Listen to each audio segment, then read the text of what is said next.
इसको तो सदियां गुजर गई हैं। ये 500 साल से भी पहले ये का काम है। पहले किस्साखानी बाज़ार में कम से कम 32 दुकानें थी, 32 दुकानें। अब सिर्फ 1 या 2 दुकानें रह गई हैं किस्साखानी में।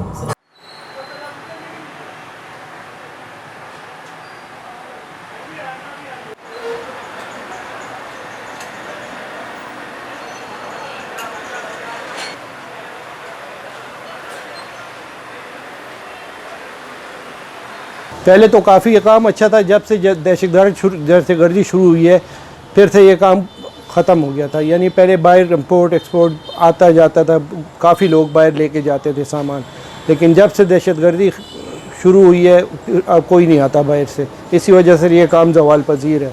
अब दोबारा अमन हो रहा है, देखें कुछ बाहर से फॉरनर्स आएँ, कोई सफारती ताल्लुकात कायम हो तो फिर कोई बात बनेगी।